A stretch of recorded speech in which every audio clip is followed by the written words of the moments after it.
The year was 2157. Humans had finally traveled beyond the solar system. Jack Collins stood at the viewing window of the spaceship Horizon. He watched as the blue-green planet grew larger. This was the moment he had trained for his whole life. "Commander." "Collins, we're ready for landing," said Olivia Reed. She was the team's expert on alien life. Her dark hair was pulled back in a neat bun, and her eyes sparkled with excitement. Jack nodded. "Tell the others to suit up. We don't know what's waiting for us down there." The planet, called PC-7b by Earth scientists, orbited the star Proxima Centauri. It was the first planet outside our solar system that might support human life. The air contained oxygen, there was water, and the Horizon sensors had detected signs of civilization. Jack felt a mix of fear and wonder as he put on his spacesuit. He had been a Marine before joining the space program. He had seen combat on Earth, but nothing could prepare him for meeting beings from another world. Sam Murphy checked his weapon one last time. He was in charge of keeping the team safe. "You think they'll be friendly?" he asked Jack. "I hope so," Jack replied. "But we need to be careful. Remember the first contact rules." The first rule was simple: do no harm. The second rule was to respect all life forms. The third was to avoid sharing advanced technology too soon. The landing shuttle shook as it entered the planet's atmosphere. Jack gripped his seat tightly. Olivia typed notes into her tablet. Sam watched the planet's surface through a small window. "Landing in 3, 2, 1, said the pilot, a quiet man named Paul Green. The shuttle touched down with a soft bump. Outside, tall blue plants swayed in the breeze. The sky was a deep purple color. In the distance, structures made of crystal rose high above the ground. They sparkled in the light of the planet's sun. "Air is breathable," Olivia said, checking her instruments. "But keep your helmets on until I confirm it's safe." The team stepped out of the shuttle. The ground was firm under their boots. Jack took the lead, with Sam close behind him. Olivia scanned everything with her devices. Paul stayed with the shuttle, ready for a quick exit if needed. They had walked only a short distance when they saw movement in the trees ahead. Jack raised his hand, signaling the team to stop. "We're not alone," he said quietly. From between the blue plants, tall figures emerged. They walked on two legs, like humans, but that's where the similarity ended. Their skin changed colors as they moved, shifting from blue to green to purple. They had no hair, and their eyes were large and silver.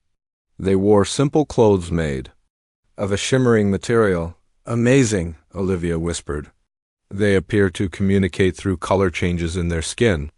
The alien stopped a few meters away. One stepped forward. Its skin rippled with patterns of light. Jack stepped forward, too. He held up his empty hands to show he meant no harm. "We come in peace," he said, knowing the aliens couldn't understand his words. "We are visitors from Earth." The alien's skin flashed bright colors. It made musical sounds that rose and fell like a song. Olivia activated the translator device she had brought. It listened to the alien sounds and tried to find patterns. "It will take time to understand their language," she told Jack. "But I think they're curious, not afraid." The alien leader pointed to the crystal city in the distance. Then it pointed to Jack and his team. The message was clear: "Follow us." "What do you think?" Sam asked, his hand near his weapon. "I think we should go with them," Jack said. "We came here to make contact. This is our chance." Olivia nodded eagerly. "The Horizon is monitoring us. If there's trouble, they can pull us out." Jack spoke into his radio. "Captain Donovan, we've made contact with intelligent beings. They're taking us to their settlement. We'll check in every 30 minutes. "Understood, Commander," came the reply from the ship. "Be careful down there." The aliens led them along a path through the blue forest. More aliens appeared, watching from behind trees and rocks. Some made musical sounds to each other. Their skin colors changed rapidly as they spoke. After an hour of walking, they reached the edge of the crystal city. Up close, the buildings were even more impressive. They weren't just made of crystal, they seemed to be alive. Light pulsed through them like blood through veins. "These structures are organic," Olivia said, scanning them with her device. "They're grown, not built." The aliens led them through wide streets. More aliens came out to watch them pass. None showed fear. Instead, their skin colors displayed what seemed like curiosity and excitement. Finally, they arrived at the largest building in the center of the city. Its crystal walls rose high into the purple sky. The doors were 3 times taller. Then Jack, the alien leader, made a musical sound, and the doors opened slowly. Inside was a vast room filled with more aliens. They stood in rows on either side of a central path. At the far end, on a raised platform, was another alien. This one wore flowing clothes with patterns that matched the colors of its skin. On its head was a crown made of the same living crystal as the buildings. "I think that's their leader," Olivia whispered. "Possibly a queen or similar ruler." The alien queen's skin rippled with complex colors as they approached. The translator device beeped, starting to make sense of some basic concepts. "Greeting. Visitors ... stars?" It translated in broken phrases. Jack removed his helmet after Olivia confirmed the air was safe. He wanted to show his face as a sign of trust. Sam reluctantly did the same. "We come from a planet called Earth," Jack said slowly. "We are humans." The queen rose from her throne. She was taller than the other aliens, with skin that shimmered with more colors than Jack had ever seen. She walked down the steps toward them. The room fell silent. Even the musical language of the aliens stopped. The queen stood before Jack. Her silver eyes studied his face. Then, to everyone's shock, she lowered herself to one knee and bowed her head. The other aliens made sounds of surprise. Some changed color rapidly, others knelt as well. "What's happening?" Sam asked, his hand moving toward his weapon again. "Don't," Jack warned. "Stay calm." The translator device beeped again. It had processed enough of the alien language to translate the queen's words. "The prophecy ... fulfilled ... RCALD ... returns." Olivia's eyes widened. "Jack, I think they believe you're some kind of prophesied figure. She's kneeling out of respect or worship."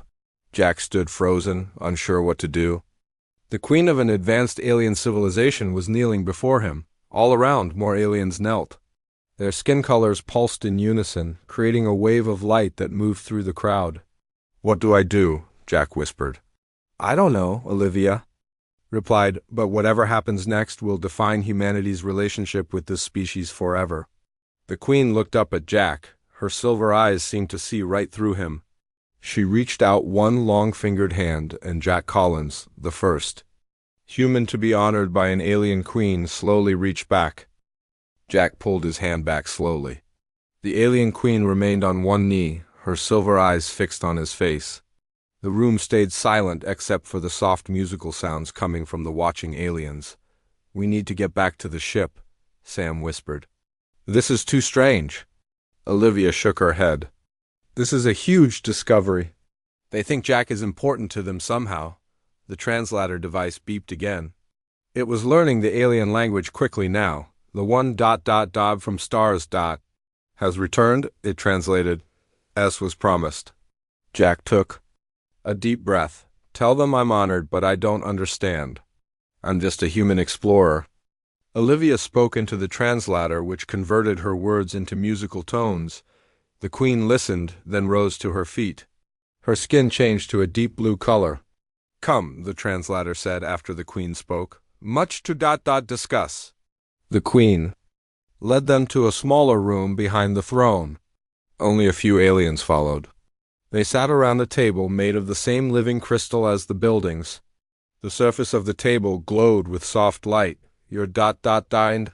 has been here before," the translator said as the queen's colors shifted. Jack looked at Olivia in surprise. "That's impossible. Humans have never traveled this far from Earth until now." When Olivia translated this, the queen's skin flashed with bright colors. She made a sound that might have been laughter. "Long ago," came the translation.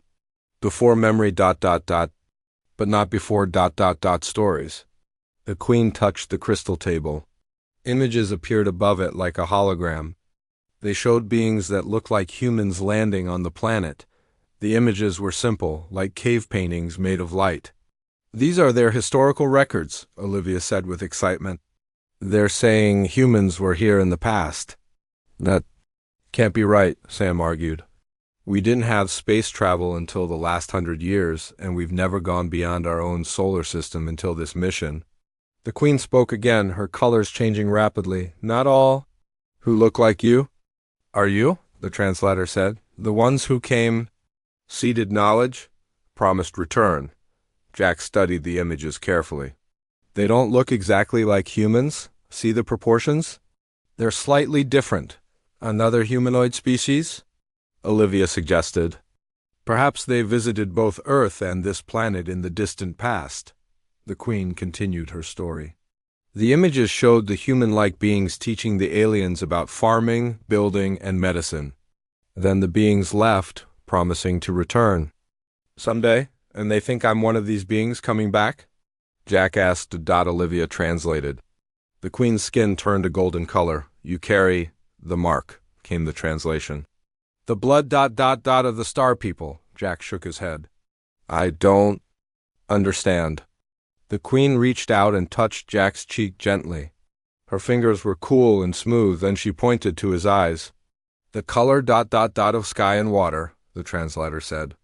Only the star people had this color. My eyes? Jack said.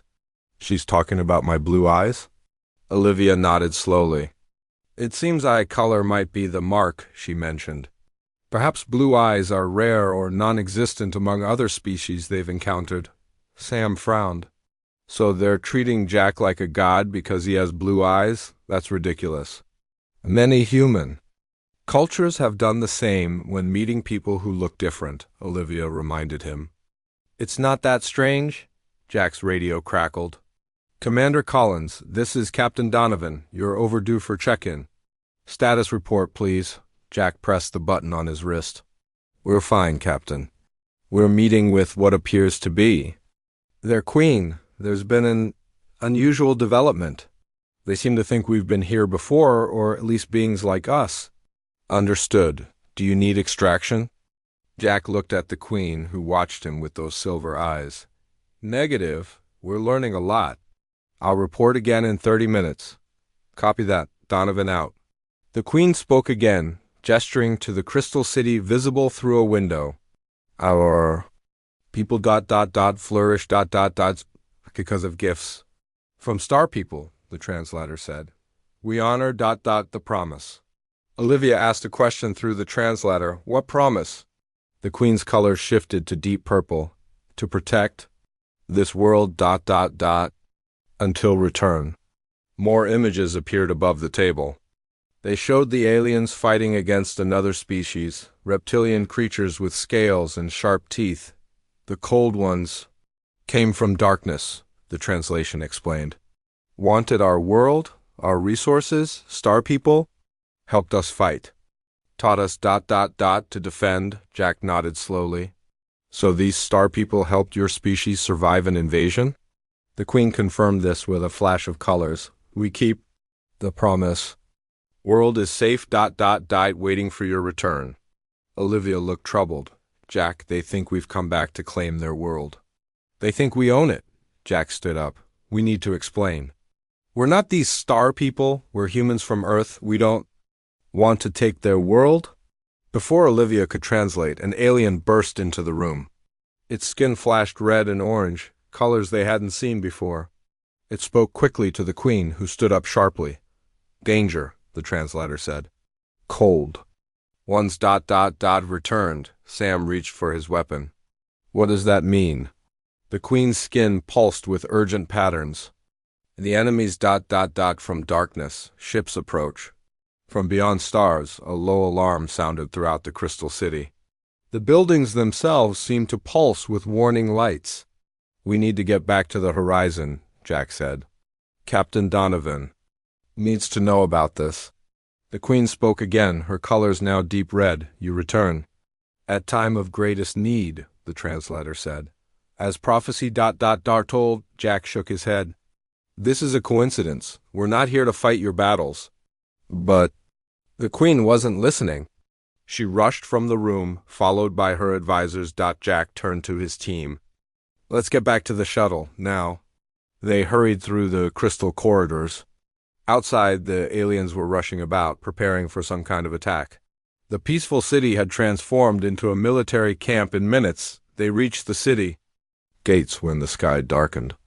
Looking up, Jack saw massive ships entering the atmosphere. They were black and sleek like giant predators. "The cold ones," Olivia whispered. Jack's radio crackled again. "Commander, we're detecting multiple ships entering the planet's atmosphere. They're not responding to hails and have weapons charged. What's happening down there?" "We've got a situation, Captain," Jack replied. "It seems this planet is about to be attacked by another alien species. The locals call them the Cold Ones. Get back to the shuttle immediately." "That's an order." Jack looked back at the Crystal City. The Queen stood on a high tower, watching the approaching ships. Her skin glowed with fierce determination. "She thinks I'm here to help them fight," Jack said quietly. "That's not our mission," Sam reminded him. "We're explorers, not soldiers." Jack knew Sam was right, but as he watched the alien queen preparing to defend her people, he felt a strange connection. As if he had been here before. As if he had fought this battle already? "Commander, are you heading to the shuttle?" Captain Donovan's voice was urgent in his ear. Jack made his decision. "Negative, Captain. We're staying to help." Captain Donovan's voice crackled through the radio. "Commander Collins, what do you mean you're staying?" "This is not our fight. These people need help," Jack replied. "We can't just leave them." Sam shook his head. "This is crazy, Jack. We're 3 people against an alien invasion. We have technology they might not have seen before," Jack argued. "And the horizon in orbit. We can make a difference." Olivia looked up at the dark ships filling the sky. "The Queen seems to think Jack is here to fulfill some prophecy. Maybe we should at least listen to what she knows about these Cold Ones," Jack nodded. "Captain, we need more time. Send down the science team with extra weapons and equipment. We need to understand what we're facing." There was a long pause before Donovan responded. "You have 2 hours. If things get worse, I'm pulling you out whether you like it or not." "Understood." Collins out. They hurried back to the Crystal Tower where the Queen was organizing her people. Aliens rushed about, carrying crystal weapons that glowed with inner light. The Queen's skin pulsed with bright, commanding colors as she gave orders. When she saw Jack returning, her colors shifted to something like surprise, then joy. "You stay to fight," the translator said. "As the star people before you," Jack nodded. "We want to help, but we need to know what we're fighting. Tell us about the Cold Ones." The Queen led them to a room high in the tower. One wall was transparent crystal, giving them a view of the approaching ships. Another alien joined them, one with skin that stayed mostly blue. "This is our memory keeper," the translator explained as the Queen introduced the new alien. The memory keeper touched the crystal wall. Images appeared, showing the history of the conflict with the Cold Ones. They were reptilian beings from a planet with little sunlight. Their skin was pale and their eyes large. They craved warm, bright worlds like this one. They had first come 100 years ago, seeking to take the planet for themselves. They cannot feel warmth. As we do, the translator said as the memory keeper explained. They take, but never create. Destroy. But never build. The images showed the first battle. The aliens had been losing until the arrival of visitors from the stars, beings that looked somewhat like humans. These visitors brought weapons and knowledge that helped drive the Cold Ones away. Star people said they would return. If Cold Ones came back, the translation continued. We waited. Prepared. Us. Jack studied the images of the star people carefully. They look human, but not exactly. The proportions are different, and their skin seems to have a faint glow. Olivia pointed to one image. "Look. At their eyes, all blue, just like yours, Jack." The memory keeper paused the images on one particular star person, a man who stood beside the previous queen. He had dark hair and bright blue eyes. Something about his face seemed strangely familiar to Jack, the leader of star people, the translator said. "He who fought beside the Queen." Jack stared at the image. "He looks like But that's impossible. Olivia looked at him. What is it, Jack? He looks like my grandfather, Jack said quietly. But my grandfather was never in space. He was a farmer in Iowa, Sam frowned. Your grandfather? How old are these images? The Queen spoke, and the translator converted her musical language. 3 of your generations ago, Jack shook his head. That would be about right. But my grandfather never left Earth. He couldn't have been here. The memory keeper displayed more images, showing the Star People, teaching the aliens about energy weapons, shield technology, and battle tactics.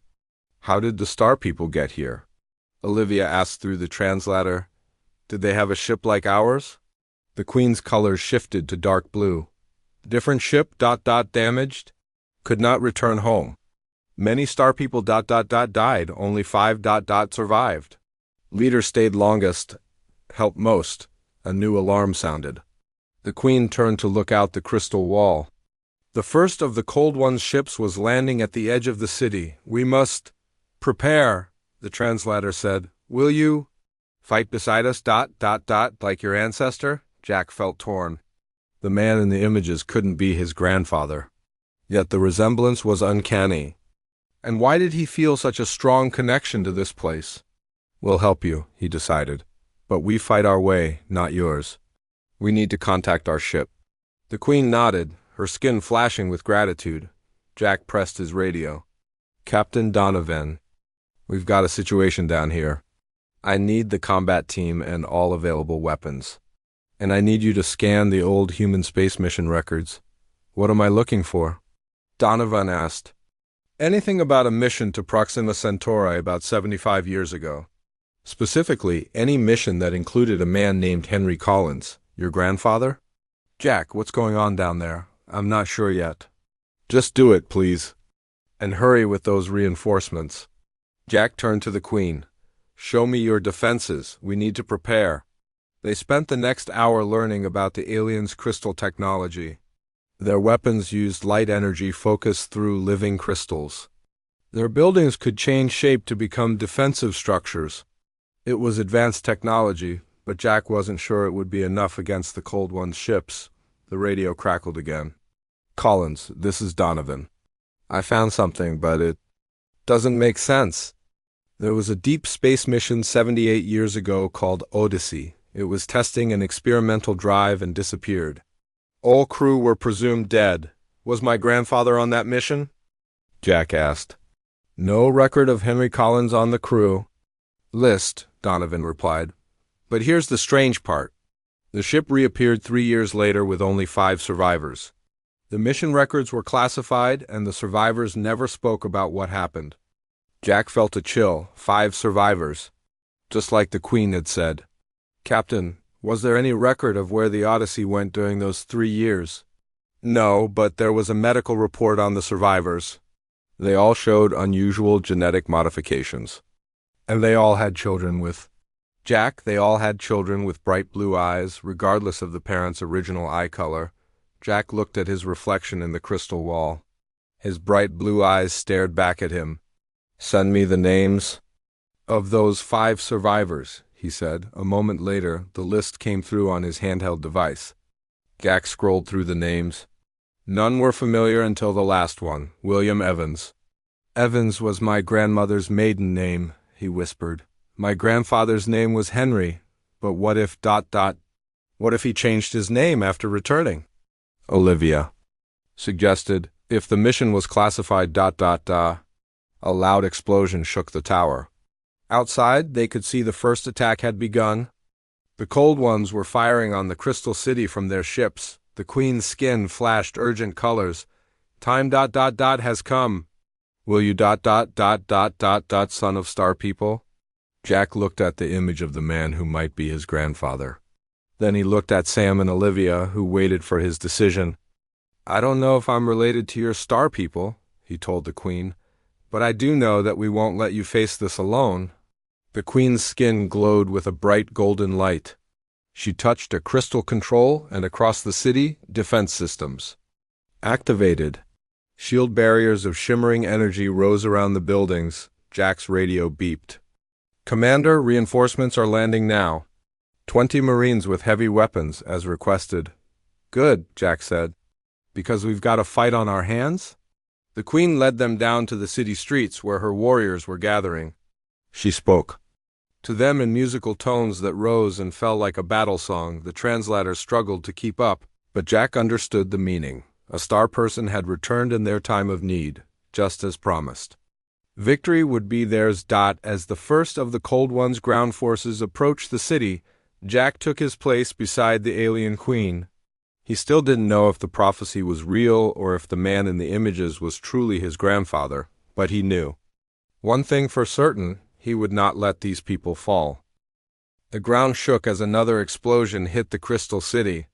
Jack watched as the Cold One soldiers marched toward them. They were tall, with pale, scaly skin, and moved with strange, jerky motions. Their eyes were large and black, designed for seeing in darkness. They don't like light, Jack said, noticing how they shielded their eyes from the bright crystals. We can use that against them. The Queen's skin flashed in agreement. Star people ... us this, our weapons ... use light. The human reinforcements had arrived. 20 Marines in combat armor stood ready with their advanced weapons. Their leader, Lieutenant Alan Foster, approached Jack. Commander Collins, what's the situation? He asked. We're defending the city against those, Jack pointed at the advancing Cold Ones. They're sensitive to light. Tell your men to aim for their eyes. Alan nodded and went to brief his team.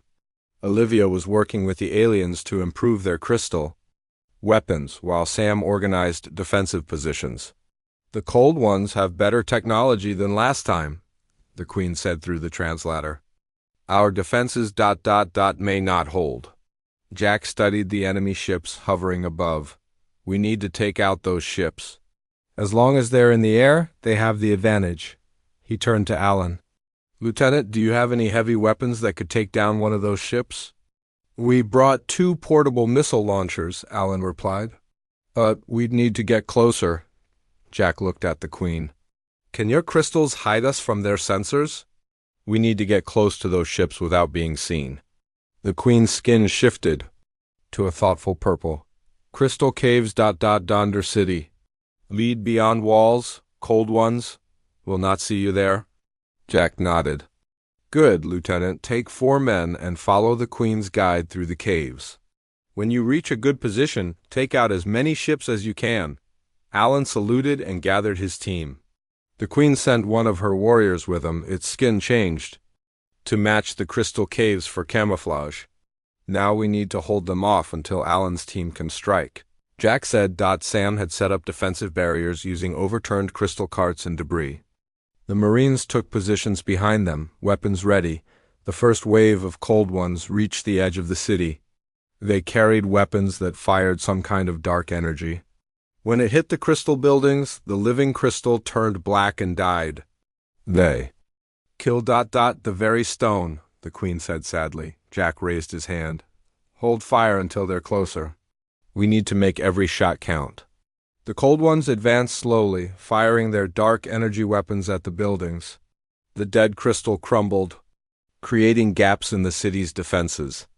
Now! Jack shouted when they were 50 meters away. The Marines opened fire. Bright energy beams from the aliens' crystal weapons joined the assault.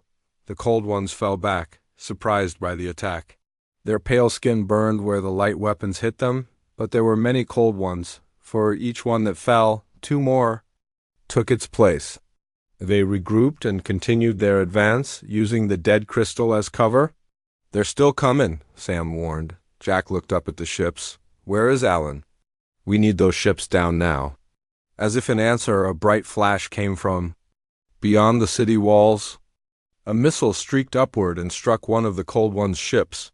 The explosion lit up the sky and the ship fell in burning pieces. Yes, Jack shouted. The aliens made musical sounds of celebration. A second missile hit another ship. The remaining ships moved higher, out of range. The Cold Ones on the ground seemed confused by the loss of their ships. Their advance slowed. Now's our chance, Jack said. We need to push them back. He turned to the Queen. Can your crystals make a really bright light? Bright enough to blind them temporarily? The queen's skin flashed with understanding. She spoke quickly to her warriors. Several of them gathered around a large crystal in the center of the square. They touched it and began singing in their musical language. The crystal grew brighter and brighter. Jack and the humans had to shield their eyes. Everyone close your eyes. Jack shouted, "Now!" The crystal exploded with light brighter than the sun. Even through closed eyelids, Jack could see the flash. When he opened his eyes again, the cold ones were stumbling around blindly, dropping their weapons and clawing at their eyes. "Attack!" Jack ordered. The Marines and alien warriors charged forward. The cold ones couldn't fight back effectively. Many dropped their weapons and ran. Others were captured or fell in battle. Alan's team returned through the crystal caves, reporting that they had destroyed 3 enemy ships before running out of missiles. "The remaining ships are retreating," Alan said. "I think we've won this round." Jack wasn't so sure. "They'll be back with more ships. This was just the first wave." The queen approached Jack. Her skin glowed with gratitude. "You fought as the prophecy said, like your ancestor ... before you." Jack looked at the battlefield. "My grandfather, if it was him, must have been quite a fighter. He was a great warrior," the queen agreed. "But also a man of peace. He taught us ... to defend, not destroy." Jack nodded. That sounded like the grandfather he had known. A gentle farmer who nevertheless had a core of steel when his family was threatened. Olivia approached them, her face excited. "Jack, I've been studying their crystal technology. It's amazing. They can program the crystals to respond to certain frequencies, even to store information." "Like a computer?" Jack asked. "More advanced in some ways," Olivia said, "and I found something you should see." She led Jack and the queen to a small building near the central tower. Inside was a crystal unlike the others. It was blue instead of clear, and it pulsed with inner light. "This is memory crystal," the translator said, as the queen explained, "left by star people for ... return." The queen touched the crystal. An image appeared above it, the same man Jack had seen before, the one who looked like his grandfather. But this time the image spoke. "This message is for any Earth ship that finds this world," the man said. "My name is William Evans, first officer of the USS Odyssey. Our ship was damaged by an anomaly and crashed here. The native people saved us." Jack stared at the image. The man's eyes were the same bright blue as his own. "We helped them fight off an invasion by a species we call the Vazari, the locals." "Call them the Cold Ones," William continued. "We know they'll return someday. I'm leaving this record and technology to help whoever comes next." William's face grew serious. "If any of my descendants find this message, know that I was thinking of you. The genetic modifications we underwent here will be passed down. You may feel a connection to this place, to these people. Trust that feeling." The message ended. Jack stood in silence, trying to process what he had heard. "William Evans was my grandfather," he said finally. "He must have changed his name to Henry Collins when he returned to Earth. The mission was classified, after all." The queen's skin pulsed with soft, respectful colors. "Now you know why I knelt. Your blood carries his legacy. Your eyes ... you as his..." Jack nodded slowly. "And that's why I felt such a strong connection to this place. Why I couldn't leave when the Cold Ones attacked." "The Cold Ones will return," the queen said, "with more ships ... more warriors." Jack looked at her. "Then we'll be ready for them. My grandfather protected your people once. Now it's my turn." He turned to Sam and Olivia. "Contact the Horizon. Tell Captain Donovan we need everything they've got. And tell Earth we found something important, a lost piece of human history and allies worth fighting for." The queen's skin glowed with hope. "Together ... Doi will stand." As before, Jack looked out at the Crystal City, damaged but not broken. The Cold Ones would return, perhaps within hours. But this time they would face the combined forces of 2 worlds, and the legacy of the Star People who had brought them together, and he, Jack Collins, grandson of William Evans, would lead them. The sky darkened as night fell on the crystal city. Jack stood on the highest tower with the Queen, watching the stars. Somewhere up there, the Cold Ones were regrouping. They would return stronger than before. How long do we have? Jack asked. The Queen's skin shifted to a deep blue. Until morning. Perhaps they attack. With rising sun always, Jack nodded. Then we have a few hours to prepare. The Horizon had sent down everything they could spare, weapons, shields, and 50 more Marines. Captain Donovan had also sent a message to Earth requesting reinforcements, but help would take weeks to arrive. They had to survive with what they had. Olivia approached, her face tired but excited. Jack, I think I've figured out how the crystal technology works. We can use it to boost our weapons. Show me, Jack said. She led him to a workshop where aliens and humans worked side by side. The aliens shaped living crystal with their musical voices, while humans attached the crystals to their weapons. The crystals amplify energy, Olivia explained. They can make our laser rifles 10 times more powerful. Sam entered the workshop, carrying a small device. And I found something else. This was in the memory crystal your grandfather left. He activated the device. A hologram appeared, showing detailed plans for a shield generator. It creates a light-based shield, Sam said. Perfect against the Cold One's dark energy weapons. Jack studied the plans. They were complex, but he recognized his grandfather's. Thinking, can we build it in time? Already started, Sam replied. The aliens are helping. They remember how your grandfather built the first one. Jack felt a strange pride. His grandfather had been here, fighting this same battle 3 generations ago. Now he was following in those footsteps. The Queen's skin pulsed with urgent colors. As she entered the workshop. Our scouts report. Cold Ones have called for help. Many more ships coming. Jack's heart sank. How many? 20 perhaps more. That was bad news. They had barely defeated 3 ships. 20 would overwhelm them. We need a new plan, Jack said. We can't just defend the city. We need to stop them before they reach us. He gathered his team and the alien leaders around a crystal table that showed a map of the planet. The Cold Ones will approach from this direction, Jack pointed to the north. If we can set a trap here, in this valley, we might have a chance. The Queen's skin flickered with doubt. How can we Lure them there? Jack smiled. With the one thing they want most, me. Or rather, what they think I am.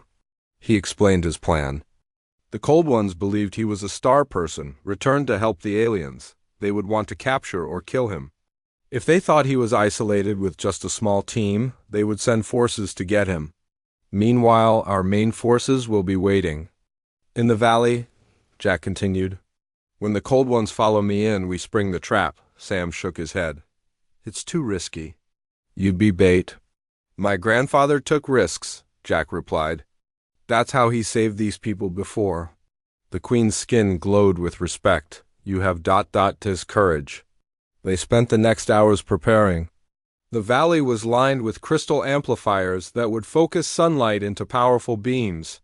Human Marines and alien warriors took positions behind rocks and in caves, ready to attack on Jack's signal as dawn approached.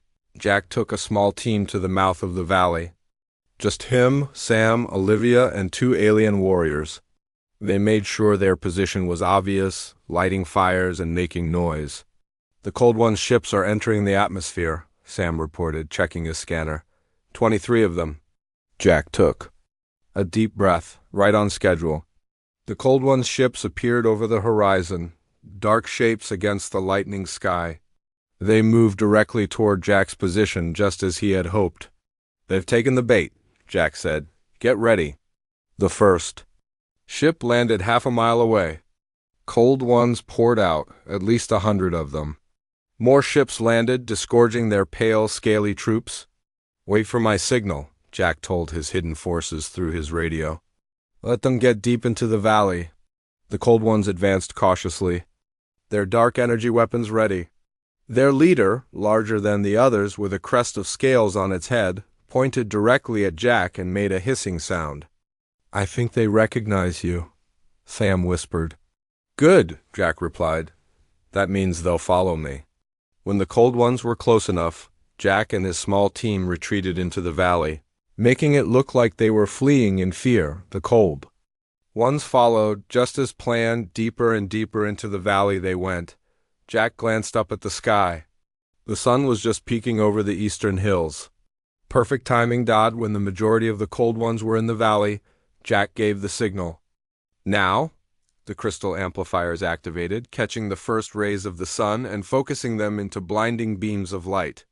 The cold ones screamed, their sensitive eyes burning in the intense light. At the same time, human marines and alien warriors rose from their hiding places. They attacked from all sides, their weapons enhanced with crystal technology. The cold ones tried to retreat, but they were surrounded. Their dark energy weapons were less effective in the bright light. While the humans' and aliens' weapons were stronger than ever, the battle was fierce, but quick. The trapped cold ones were overwhelmed. Those who could fled back to their ships, only to find that another team, led by Lieutenant Allen, had disabled their engines. By midday, it was over. The cold ones' leader was captured and their forces scattered. The remaining ships fled the planet, leaving their ground troops behind. Jack stood with the Queen as the cold ones' leader was brought before them. Its black eyes glared with hatred. Ask why they keep attacking this world, Jack told the translator. The Queen's skin pulsed with colors as she spoke to the cold one. Its reply came as angry hisses. They need ... warm worlds, the translator said. Their world ... dying, cold and dark. Jack felt a moment of pity for the cold ones. They were fighting for survival, just like everyone else. Tell them there are other warm worlds, Jack said. Uninhabited ones. We can help them find one if they leave this planet in peace. The Queen translated his offer. The cold one seemed surprised, then suspicious. Finally, it gave a short hiss. It agrees ... To talk, the translator said. First time ... cold ones. Ever talk, Jack nodded. That's how peace begins. Later, as the sun set on the crystal city, Jack stood with the Queen on the tower again. The city glowed with celebration lights, humans and aliens together in victory. Your grandfather would be proud, the Queen said, her skin glowing with warm colors. I think he would, Jack agreed. He didn't just teach your people to fight. He taught them to survive until help could come. The Queen's skin shifted to a thoughtful purple. Will you stay? Help us ... make peace? Your blood belongs here. 2. Jack looked up at the stars. The horizon was up there, and beyond it, Earth, his home. But now he had 2 homes. I'll stay for a while, he said. There's a lot I can learn here, and a lot I can teach. He thought of his grandfather, who had stood in this same spot generations ago. William Evans had left a legacy on 2 worlds. Now Jack would continue that legacy. The Queen's skin glowed with joy. She knelt briefly, touching her forehead to Jack's hand, not in worship this time, but in friendship. 2 worlds ... 1 future, she said. Jack smiled. 1 future, he agreed. Among the stars.